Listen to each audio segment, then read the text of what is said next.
feels like the draft. Draft beat, draft beat, draft beat, draft beat. Draft beat, draft beat, draft beat, draft beat. Draft beat, draft beat, draft beat, draft beat. Draft, draft, draft. Draft beat, draft beat, draft beat, draft beat. Draft beat, draft beat, draft beat, draft beat. Draft beat, draft beat, draft beat, draft beat. It feels like the draft, draft, draft, draft, draft, draft.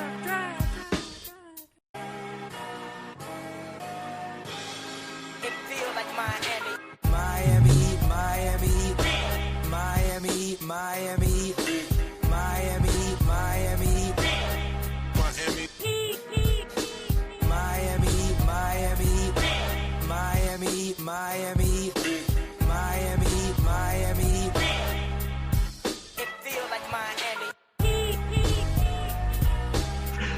Welcome to the Heat Beat Postgame Show, brought to you by Robinhood. I'm your host, Franky G, and we are going to have a therapy session today. Chat, let us know. Let us know how you're feeling tonight. Tough loss. With me today, my boy, Lou. How you doing today, bro? Drained emotionally from this team. So how's everybody else doing? Great, right? Great. Oh my God, bro. What a fucking loss. I can't believe they lost this way. So we were talking before the show, me and Lou are big draft guys. And we wanted to do tankathon simulation. So I did one quick before we went live. And I think this is the funniest fucking Milwaukee losing the pick at Miami any second would be so fucking funny. And us taking whoever Portland wanted would be hilarious too. But a lot of people are here for that shit. They're here to vet. Heat lose a heartbreaking loss, 123-121 to the Detroit Pistons on the first night of the NBA Cup. Not their best finish. They blew a alley-oop pass. Spo forgot to get Ware in and almost got they didn't let him in during the timeout. So he couldn't guard the inbound. Tyler was playing off him. I don't know if he was coached to do so or what. Terry's man set a back screen on Bam, and Duran gets an easy pass and lob. And then Spo inexplicably calls a timeout when he didn't have any remaining. And that gets called for a technical foul with Jalen Rose in the building. He pulls a Chris Webber. Detroit gets the technical fouls. They get the two shots and the one free throw. Miami has to foul. They get hit at 1 of 2, and that's how Miami loses the first night. But I mean, the real story is Tyler Herro continuing his fantastic all-star level season so far to start. 40 ball, tied a career high with 17 attempted threes, hit 10 of them. Led a ferocious comeback down the stretch in the fourth quarter. And I think the only thing that could stop Tyler Herro was Terry Rozier tonight. Oh man, they brought him just to be that man's kryptonite. Little did we know we can, just when we thought we got rid of old Tyler and all the negativities he used to bring, Tyler said, double it and give it to the next person. And the next person, ironically, is wearing number 2. That's fucking Terry Rozier. Oh, my fucking goodness. That man, I saw somebody in the comments said that man needs to learn Chinese. I don't know what he needs to learn. Chinese, goddamn Brazilian, Portuguese. Brazilian's not even a language. That's how down bad I am. Portuguese. That man needs to learn something, man.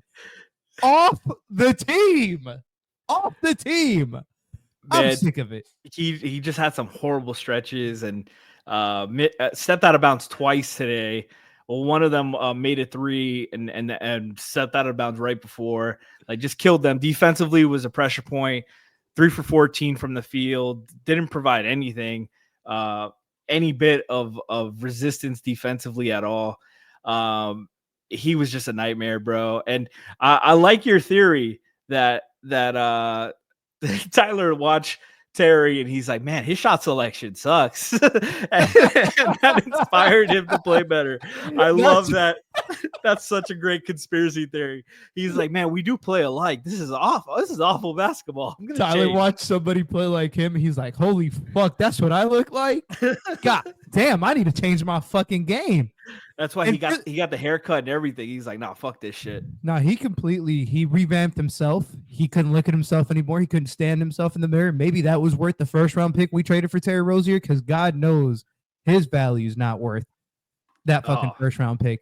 But it's just fucking nasty work, man. Nasty work. Chad's calling Tyler now a self-aware king because of that. Joining us right now, Kyle, Intangible IQ Hoops on Twitter. I don't know if that's your actual @ Kyle. How you doing today, bro? 17 years and you don't remember you have a timeout? He saw Jalen Rose and he said, beep, beep. How do you forget you don't have a what kind of situational awareness? That's also on the assistant coaches. One of the assistant coaches has to be on top of that. In a tie game? Yeah. I got a reason why. Ready? Terry Rozier did not call out the screen. He was on the floor. His guy backdoored for Bam. GG's. Okay. I'm just saying. It just goes back to Terry, Kyle. I could agree with that. But having the ball with the game tied with 1.1, if you don't know what could happen, Tyler he shot some crazy shots tonight that if he can make those consistently, we're having different conversations about it. But with the ball with 1.1, you calling a timeout is crazy. Like, I can't begin to understand how you're mad about the defensive play, but you have the ball, bro. You have the ball. Take the ball. If you miss, you go to a second overtime. Don't call a timeout in frustration, and you don't have any timeouts left. Like, he getting clowned for this the rest of the year. I'm sorry. I'm not letting this one go. Oh, no, absolutely. Spo fucked up that timeout. I was just fucking around because people calling me a Terry hater. Cut the contract in half. Drop it to 4. Hey, man. All I'm saying is Spo saw Cooper Flag firsthand. My Galaxy brain prediction is he's like, this is more important, bro. He's taking this shit into his own hands, dude. Man, he said the front office ain't tanking. I got this. He said, watch me. I have 8 years left. I'm Teflon. Fire me, pussies. I dare you. Timeout, Detroit. You can have this fucking game. We won the last one. I did my Spo masterclass on the last play for Nico. And today, I'm gonna negate that. Chad is asking if I'm wearing the worst Marlins branding. No, I never bought those ugly ones. Teal and black all the way. Leche's Agenda sent me this logo in the DM. Hold on, I gotta show this. He said this is the new Heat logo for the season. It's a good one. Man. Hello. I love it. Yeah. He's not gonna be able to live that. Hey, man, can we trade coaches for the Sioux Fall joint? Can we come up and we send Spo down for developmental? Big man Dan Bisaccio. I love that guy. He's actually friends with. He grew up with my best friend's husband in Vermont. So I'm a big Dan fan. Other news tonight, forgot to talk about it, but Nico broke his beak. I fully blame Leche's Agenda for all the toucan slam jokes last night. I'm sorry, bro.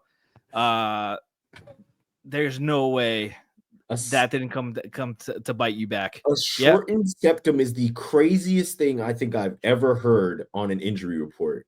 Like, I missed the play too, so I just went on Twitter and I saw the. No. I mean, just think about it. When he looks up and he's leaned forward, something protrudes several inches, and that's what got smacked. And my dad said he should take this time and, get a rhinoplasty. Chad is saying the same thing. Rhinoplasty masterclass incoming. I'm excited for Mass Nico coming through. That's gonna be fun. But let's talk about tonight, man. Let's get into Tyler because he deserves the love and praise.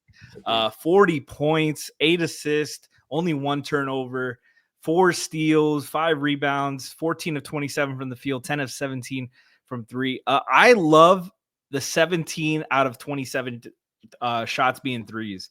And he had the big the go-ahead basket. He was So clutch tonight, led them the charge down the stretch.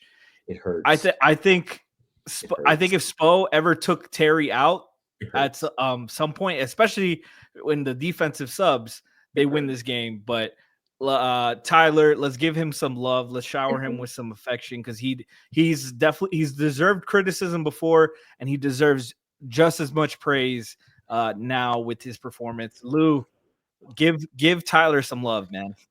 No, this game was over. Like, there's no other way to put it. Like, genuinely, the team looked shot, like they had no chance, and we were down like, I think 14, and Tyler just starts making one, talking shit, like getting the team hype, making another one, talking shit. And it's not even to the other team. It's just more so to their own bench to get them back into it. And Franky, I'll be the first one to say I didn't believe either until he hit that one that cut it to 6, and I said, oh, hold up. Now there might be something with like 140 left. Just showed up when the team needed him. I thought like his progression throughout the course of this game showed you a lot. In the first half, they were blitzing him often off of screens, and then, finding counters, the team finding counters within that too, to help him get to some of his shots. Some of this is just Tyler making tough shots too. Like, credit him for that. But we talked about it before. Like you mentioned it before we went live, Franky. Tyler scoring 40 before would have taken 30, 35 shots, or probably 35 shots, because out of those 17 threes, at least 6 of them would have been long twos. But now you see the efficiency tick up again because he's taking these threes. He's such an elite mid-range shooter that him stepping back just 1 or 2 feet, well, in some cases 3 to 4, because he's shooting him from way behind the line. It's really helping him. And in turn, at some point, we keep saying this, but it should, in theory, help the offense eventually. Somebody else needs to feast off the space that Tyler is creating just from his shot making from beyond the 3-point line. For sure. And he found Bam and Highsmith on slips plenty of times. They made the extra passes. So he had hockey assist as well. I love the response of having 8 turnovers the other night against Minnesota, and responding with more defensive focus, a lot of length thrown at him, and he had 1 turnover tonight, and an elite efficiency night. Kyle, what did you think about Tyler's performance today? One, I thought his pacing was good. That's what I saw a lot of. Detroit has a lot of rangy defenders, or at least bodies they can put in front of guys and defend well. I think he handled the physicality pretty well. I thought the shot selection was important. He didn't take random threes. They were within the offense. They were needed shots. He was in rhythm. I also think the 8 assists stood out to me too. He was looking for guys when needed, but he knew he needed to put the ball in the basket tonight. So that's 1. 2, I think the go-ahead basket against a known defender in Beasley, who does play defense. The game should be over after that basket. Game should be over after that basket. 1, it shows his ability to take contact, because that could have been a foul, if we're being honest. Granted, not tonight with Detroit shooting 27 free throws to Miami's 11. That's not why they lost the game, even though there's something that could be said about physicality not being called on both sides here. But I do think Tyler played a really good game. The 10 for 17 is beautiful. I think what was interesting to me was, I think it's 111 at 105, and I'm like, okay, 2 things are going to happen here. Either Dunk's getting some threes here, or Tyler's going to go crazy. So I'm like, we've got time. They got time. Just the shots need to happen. I'm watching. He comes down. He hits the first one. I'm like, oh, okay. He hits the second one. I'm like, oh, all right. Then he catches the thing off the break, and I'm like, whoa. If this happens, I'm going to lose my shit. And I indeed did lose my shit. I was like, whoa. Excuse me. Who is this? Is this Klay Thompson? I'm sorry. I'm just throwing that out there for the comparisons a couple of seasons ago. But he did a good job of playing within the game. He didn't play outside himself. He didn't take a lot of contested mid-range shots. And I think overall, he had the game won for us. 40 ball. I think he played a complete game. I think he only had like 5 or 6 rebounds. So he was was tinkering around. 5 rebounds. Yeah. Yeah. Playing a complete game here. Yeah. My thing with Tyler, and I think I've said this on other places, it's consistency. What makes you an all-star, multi-time, or anything like that is stringing these games along. Like you got this game tonight, you got a game Friday. Over the next 15, 20 games, if you can string these games along, then there's something to be said about that consistency. Unfortunately, this comes on I can't even explain the kind of I really wish we hadn't lost this game, because there's a lot to be said for the way he played, and for all the griping and whining we get from Heat fans about Tyler. He showed up for sure, and I've been one of them. I've been one of them complaining about Tyler for years, for his decision making, for him predetermining his decisions, his shot selection and stuff, and he's just been sensational. Like, I can't ask anything more from him on that side of the ball. Like, he's done everything he's supposed to do. Even nights like where he had the 8 turnovers, I thought it was just minor mistakes, getting adjusted to that attention that he hasn't had that kind of defensive focus in a while, and that's going to happen. But for the most part, like, there's very few possessions where I'm like, that's a bad shot. That's a bad decision. And that happens. Basketball is a fast-paced game. You're dealing with the shot clock. Shit's gonna happen. You're gonna make mistakes. So I love the mistakes he's making for the most part. He's making great decisions with his shot selection. A lot of times on years past, defensively too. He's being active. Even when he's getting picked on, he's trying. He's throwing. He's competing. He's competing on that end. Yeah. Had 4 steals tonight, and had many more deflections. Hedging when they try to attack him in pick and roll. Cade was going at him. I thought the biggest mistake, besides the timeout, was just continuing to trust Terry, because Terry had nothing going. He was another pressure point defensively, 3 or 14 from the field, like I mentioned. And another thing, Jaime was playing great. Jaime was 6 for 9. Yeah, I don't know why from the field, 5 rebounds, 3 assists, 2 steals.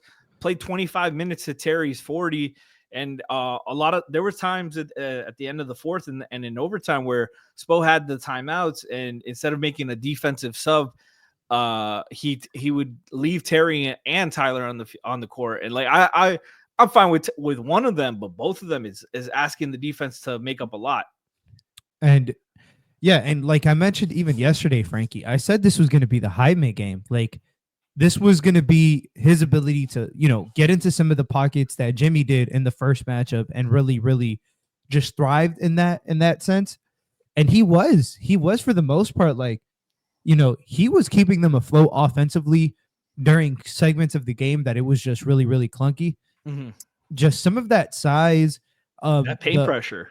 Yeah, the paint pressure, like some of the size, his ability to, he shot 2 free throws and we shot 13 as a team. Like, like him just consistently putting pressure on the rim, especially with the way that they were guarding him in that deep drop. He loves when people go over screens and he has a deep drop. That combo for him is what allows him to get some steam downhill.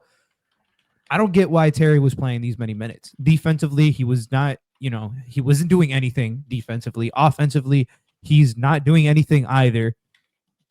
Rebounding wise, he's not doing anything either.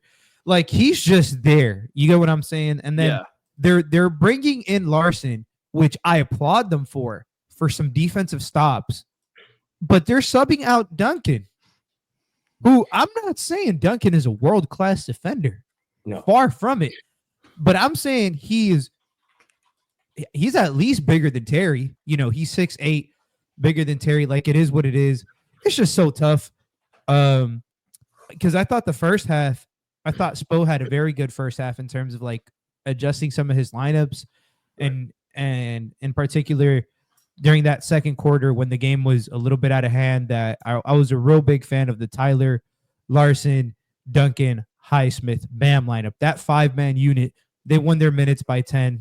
You told me the offensive rating was like 200 to 75 defensive rating. Like, they just absolutely brought them back into this game. And it's tough to watch them see, glimpses of this shit working and them never diving back into that in the second half, because we've seen extensively now, not just today, extensively, the Terry minutes in crunch time being an issue, whether it's been him getting picked on, whether it's been him not picking up for a defensive rebound, allowing the other team to get a second chance. So it's little things like that it's like, man, like this team, if rotations were correct, they shouldn't be sick. They shouldn't be 4-6. They should probably be 6-4. Winning games, Yeah, it should probably be flipped. And I'm not saying that's the difference between them being like, a second round or a semifinal. Like, I don't care. Like, that's just the difference between their record. Yeah. Don't get me wrong. I'm not complaining that they're 4-6. I'd rather them be fucking 1-9 because there's this guy playing right now who's also wearing number 2 that he should probably be looking into. But it is what it is at this point. Yeah, I think we talked about this too. I don't remember if it was on the show or after the show, but like this starting lineup with Kevin isn't something that should be game to game. It should, I mean, like every game, like definitive written in pen. Like should be situational. A matchup like tonight where you have Tobias Harris at the 4. Like I know Bam is versatile enough to guard on the perimeter, but I would rather have him on Duren and not have to have him rotating and Love being the last line of defense. Like let Haywood and Pele get more minutes in that. And I would have preferred Josh. This is the matchup for Josh to play more. And even then, like I just think some of this distribution with the minutes with Terry, like Chat was talking about this as well. Like what has Terry done to earn this long of a leash with the Heat? Like he's not contributing offensively. He's a streaky scorer.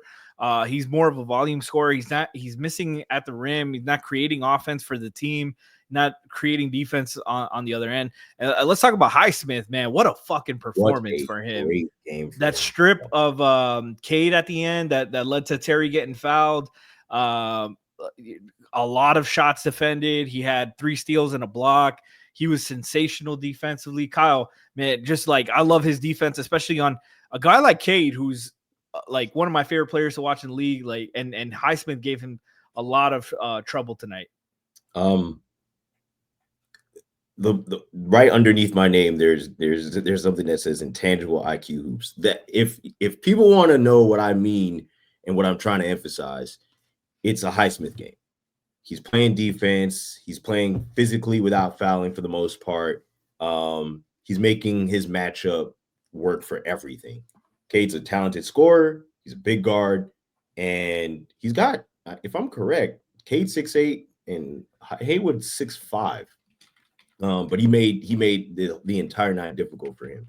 So, it's not going to always be 20 points from Haywood Highsmith. That's not what you have him in the game for. You have him in for steals, for blocks, for deflections, for running a team running a set, and he disrupts it by being in the right spot he's supposed to be in to make a stop. So I think he was as big as part of what could have been a win as much as Tyler was on the scoring side. Right. And even in, he took a couple of shots that were within his range to kind of keep the game afloat. Hit that big floater on the slip. Right. And turning Cade over a few times, which I mean, Cade has had some issues with turning over the ball this season so far. And I mean, I think this is going back to a season ago, but he played to that and he made it really difficult. And I think anybody Haywood guarded tonight, he really made it difficult for them. Obviously, he's an undersized guy. He's boxing out. He's grabbing rebounds. That's what you do on a team when you want to win a game. And you're not going to get the ball all the time. Also, he seems to make really smart decisions with the ball. He's not rushed with it. He's not throwing errant passes. Yeah. He's looking to make sure the guy gets the ball before he passes it, like they're aware for it. So I think that's an important factor in a glue guy. That's really his role, is to be the glue guy and make the defense work and kind of take a little bit of pressure off of Bam. Mm-hmm. I also think this is away from Highsmith, but I said this the last Detroit game. I'm annoyed that I have to say it in this Detroit game. You're playing a team with two guys who play very physical down the paint, and Bam having to guard mid post upward and also rebound the ball. And you have a 7-footer who played maybe, what did he play, 5 minutes? I'm not saying he's the answer. I'm not saying he's the answer. I'm not saying the answer. I'm just saying on a team that does rebound the ball offensively a lot, Detroit makes games really difficult for teams by offensive rebounding. And the two guys they have at the 5 spot take up a lot of space. They're athletic. Why not play your 7-footer? You're 4 and 6, 4 and 5 at the time. You don't have much to lose.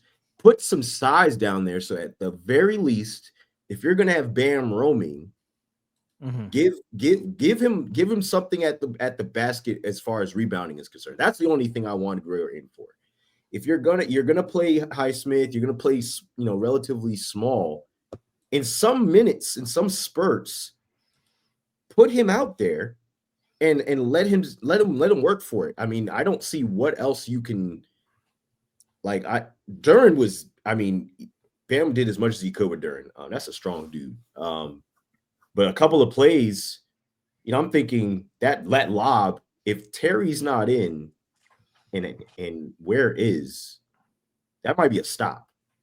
I'm just saying, decision-making, I'm like, dude, you don't have to stay with this lineup in a defensive setting. Like, you maybe pull, or give somebody who can jump at the rim. That's what they were going for sure. They and we saw on the play of Just Jared in the chat said that Spo said that he second guessed getting Ware in. I thought that he was trying to get Ware in and they didn't let him sub it in, but apparently he just decided not to. And like, you made that inbound pass, like I don't know if Tyler was coached to do this or not. Tyler was playing off the inbounder and playing the safety. I mean, Wade used to do that. I remember him making plays like that. But in this situation, the lob is the likely play, and they just get a back screen on him, and it's the easiest pass the inbounder had all night, and just threw a perfect pass to Duren for the tie with nothing inside. Like, Ware would have been great to put pressure on the inbounder and make that a real difficult pass. And like I agree, like Ware could have seen more minutes too. He had a good stretch tonight in the limited sample he played. But Bam, I thought Bam played okay. The 44 minutes, 20 points, 8 of 13 from the field. Missed a couple free throws, but 12 rebounds, 3 assists. Like, he played good. Defensively was good enough. I just thought, like, it was so much pressure. There's so many minutes of Tyler, Terry, and Duncan on the court together. Duncan played okay, 6 of 16 from the field, 14 points, but he was a plus 14, a team high plus 14. And I thought you're asking a lot for Bam and Haywood to cover up for all three of them, Lou. Like, we're especially in situations like tonight where they're going at all of them, and they're doing their best. Like, this isn't something they're not paying attention and stuff, but Terry's just so bad defensively. I made the joke during the game that he's like Wile E. Coyote, like running into the wall anytime he sees a screen. He thinks he's got a lane and just runs right into it. And it's bad, man. It's bad. Lech's agenda also, I'm going to make this joke real quick. He sent me an update of the Jovic play.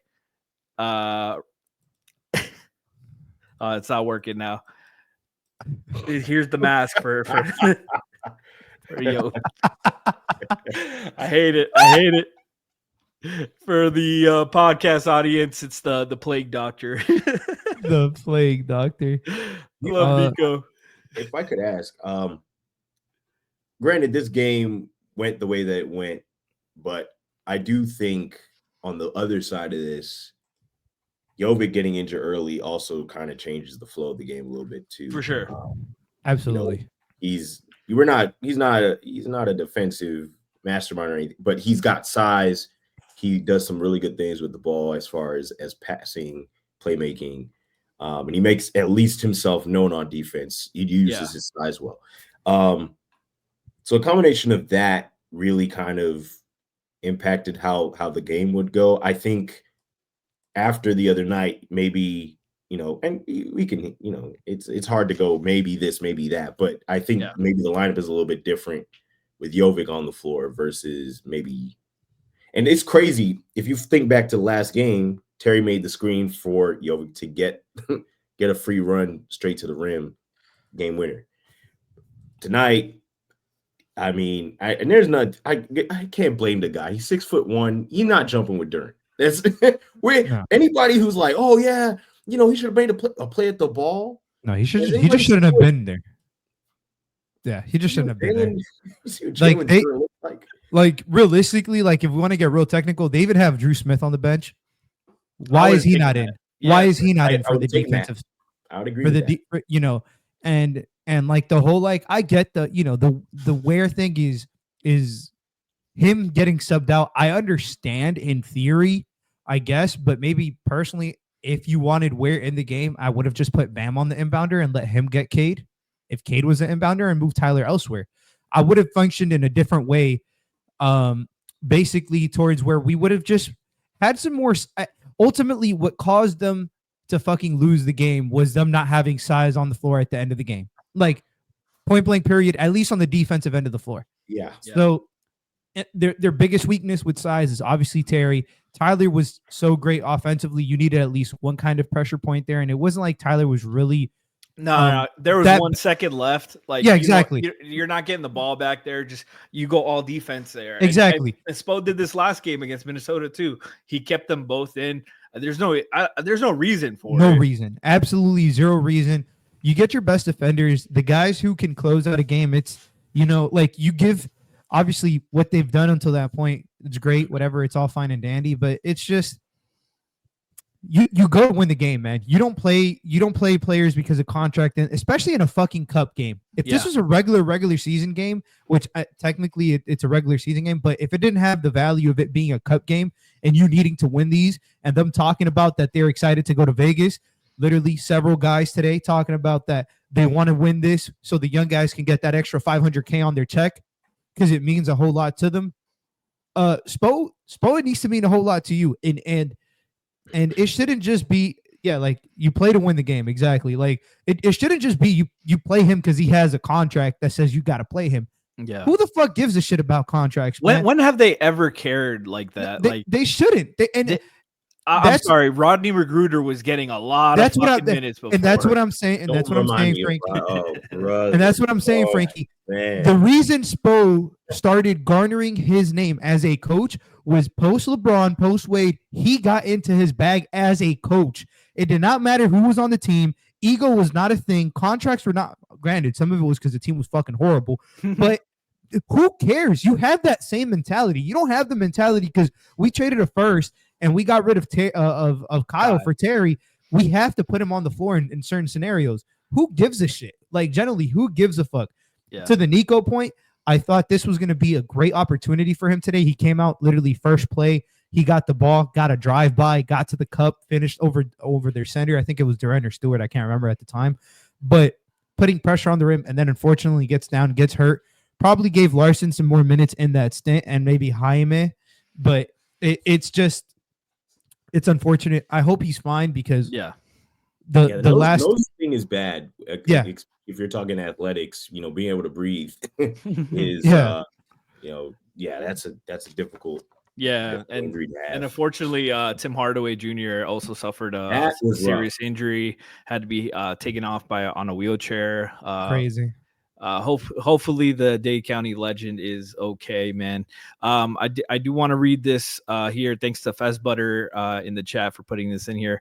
Spoelstra calling the decisive timeout he did not have. I made a serious mental error. That's on me. I feel horrible about it. There's no excuse for that. I'm 17 years in. I knew in the huddle we didn't have one. I got emotional in the huddle and I made a horrendous mistake. Like I appreciate he owns up to it. Like I don't think that's why they lost the game. I mean, like obviously they lost the game because of that, but I think the Terry minutes were really bad at the end, and him just not like every time they were Terry makes another mistake and just never got out of this funk tonight, and he's stuck with him on both ends. I just felt like it was that's where they lost the game, not necessarily the last timeout or whatever. Yeah. But yeah, man, it's tough loss. Tough loss, tonight. I do appreciate that games like tonight, Tyler gets to shine and a lot of the young guys get to play. Pele, got his 13 minutes. I don't know if Jaime is, we're also not considering that Jaime, is still coming back from the conditioning and from that stomach bug he had. So maybe that had to do with some of his minutes. Duncan played 36 tonight. Everybody besides Kevin Love amongst the starters played 36 minutes, and Haywood would have played more if he wasn't in foul trouble probably. But yeah, man, just defensively, I think he's got to start making those subs at the end of the games. Like if you're not afraid of taking Bam out for an offensive play, like there's no excuse for not taking Terry and or Tyler out defensively. I'm fine with Tyler, even though I would, I think Drew and Pele are so much better. Yeah, I would rather have the defensive advantage in a one possession situation like that. But this is Spo. Like he's probably doing this for long term situations and stuff in the playoffs and stuff. I just don't think these situations he should do that. But that's why he gets paid the big bucks, and he's got that job security, so it's on him. Is there anything else you guys wanted to mention today, Kyle? Anything else you want to talk about for the game? Anything that caught your eye? We got 4 cup games coming after this, if I'm correct. 3 more. Yeah, 3 more for the in group stage. Yeah, okay. It's just 4. It's 4 for the whole cup thing. So one on Friday and then in 2 weeks. So to me, in basketball, they always say, have short-term memory. Yeah. And move on to the next game. This season, we don't have Jimmy at the moment. This season, and I don't want it to be like this, even though those games were exciting. This reminds me of the season where every game was a clutch game. And I feel like I was having heart palpitations every night we had a game. We were 3-point game or 2-point game, and there's a lob here, a 3 there, whatever, a stop here, and they end up in the play-in. I would prefer them not be in the play-in. That whole underdog story is cool once in a while, like that's cool. I don't know what they do going forward, but they collectively have to say, hey, last couple seasons play in. Can we be a 5 and above seed? Like that's what I just want consistency on offense and defense. Yeah. I want Tyler to string these games together. I don't want anybody there's nobody I want to succeed more than to see him succeed in average 30 a game. And be the player that we all thought he would be at this stage. What season is this for him? I'm losing track of time at this point, not gonna lie. 6th season, I believe. Yeah, this is year 6. This is by no means putting him in the same tier. If I'm correct, it took Steph a while to get a chip coming in. Again, I'm not putting them on the same tier. I'm just saying for those Heat fans who don't have it in perspective, they didn't win 4 straight finals early. They won them later. So, we've been kind of impatient and a little bit, because we've kind of placed a lot of losses, a lot of blame on whether Tyler scores or where he's a hole on defense, stuff like that. But I would say that there has to be a little bit of patience with this roster. Again, I've stated that I feel like this team is still figuring out the offense. Yeah. I'm going to maintain that until I see them really get a flow on it. They're still figuring out what Spo is trying to run. Now, granted, tonight, after Spo made a little bit of a blunder, maybe he's still figuring out the offense. needless to say, I just want to put into perspective. Let's be patient. The East has I mean, we're matching records with a bunch of teams right now. Yeah. The West isn't all that tough either. There's a lot of teams with the same record, which means there's parity in the league. I don't know if this is what Slenderman Adam Silver was thinking about as far as, you know, the collective bargaining agreement. But I want us to be patient about the team. Jimmy's not back. I hope they continue to play with pace when he does get back. Yeah. I think the process is more important than the results ultimately at this point of the season. Right. But I have questions on the process as well. I'm sure you do as well. But to your Steph Curry point, today Tyler became the second player with 40 plus points, 5+ rebounds, 5+ assists, 4+ steals, 10+ threes in a game. Him and Steph are the only ones to ever do it. And yeah, man, like I find it so funny that Tyler was trying to be a 25-point scorer his way, and as soon as he changes it, he's now averaging 24.9 a game officially. And his efficiency is unbelievable. I'm sure he won't keep that efficiency up because that's like historic elite levels. Yep. But this has been an insane 10-game stretch. I hope he stays healthy. He deserves it. He's busted his ass. And he's having a fantastic season. Want to see that continue, of course. But yeah, the team as they stand 4-6 right now in the early season, first 10 games, 9th seed right now, dropped a crucial one and a very winnable game tonight that they should have taken absolutely. But you know, like we need to see not only the players, you know, specifically Terry, but I think Spo needs to respond to this because he's coaching some of these games with what it seems to me with egos in mind too much. And yep. Like, I'm sorry, Terry's not working. It's not working out. It's hurting the team. And there needs to be some changes there. I think it could help the bench out if Terry gets moved there. I think it'll help the starters out.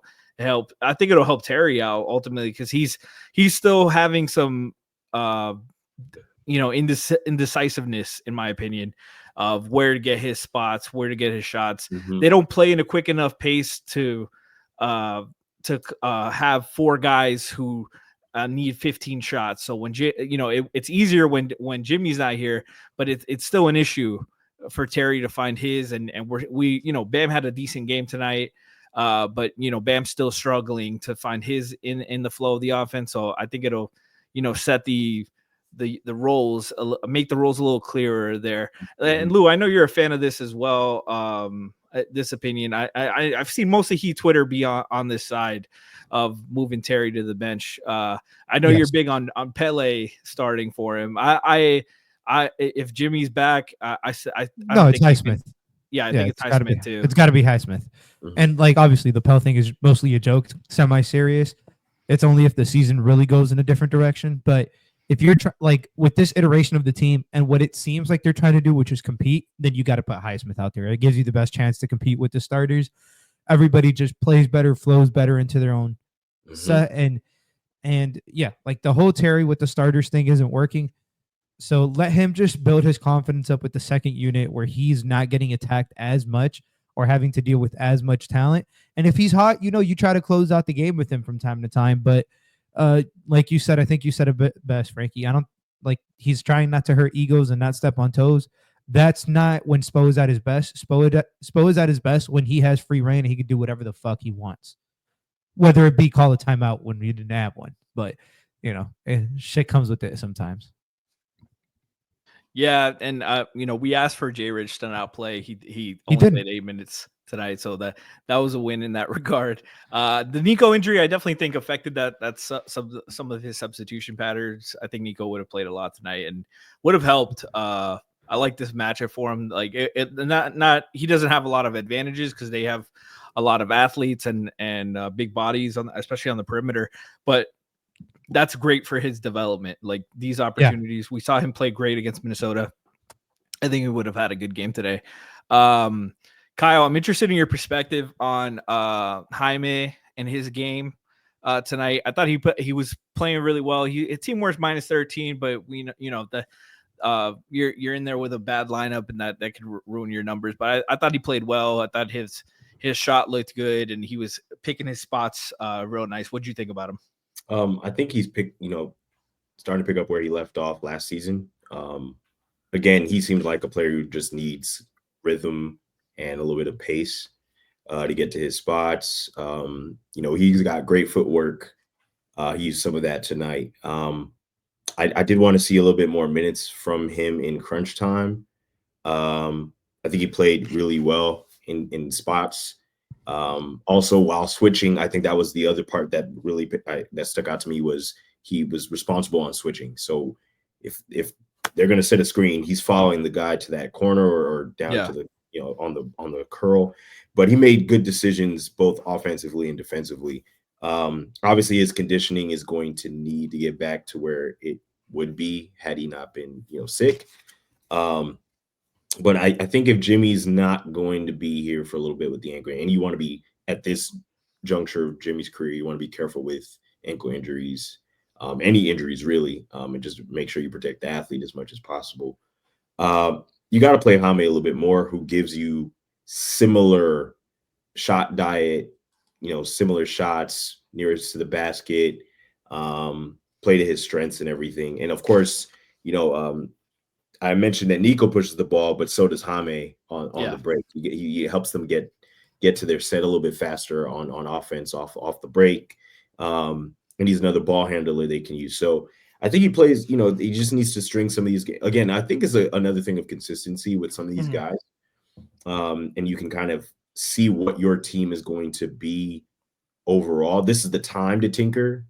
If I'm Spo, this is the time to tinker. I think I mentioned it before. You don't want to play 11 guys in April. You want to play 11 guys just, October, November, December, maybe January if you're pushing it and you have to. But you want to see what you're getting from this team youth-wise, how many leaps they can make in this season. And if you're saying you want to compete, you want to be able to see all that you do have available. So I hope that he's able to get, stay healthy and continue to get some run and maybe stay off of whatever he ate. And not have any more stomach viruses. For sure. And this is a kind of a little bit of a jump. I would love to see some Kashad minutes at some point. He's been balling in Sioux Falls right now.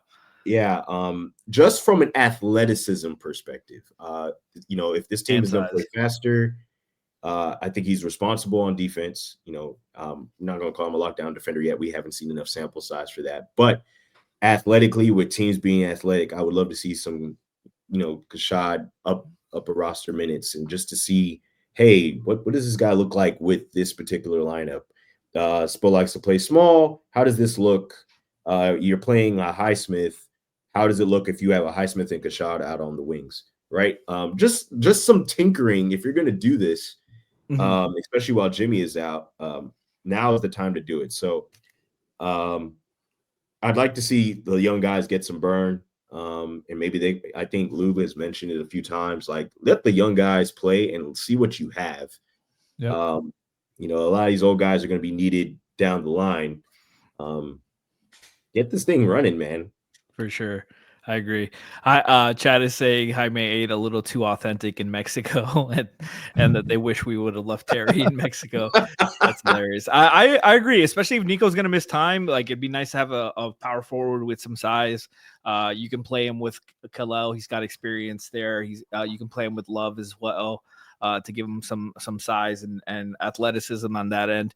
And that's something at the power forward specifically spot where even small ball power forward, they haven't had that level of athleticism since really Derrick Jones Jr.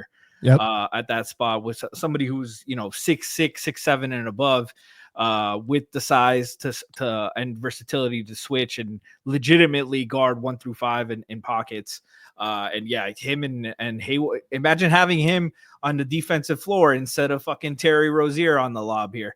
I just want to point out, if you're watching live right now, Kentucky and Duke are playing on ESPN, and Mr. Cooper Flagg has 17 points. Tune in, guys. We have 78 people here. All 78 of you should be watching the reason why we want this team to fucking tank so guys. Both saw it firsthand. The reason why Spo called the timeout today to give Detroit the victory is playing on ESPN. He could end up in OKC just to let people know. Oh, please. I hope people understand that. There's a possibility they have a pick somewhere hanging around that if they end up in the top 3 just because of whose pick they have, they could end up with Cooper as well. Spo said, do I want to keep watching Terry?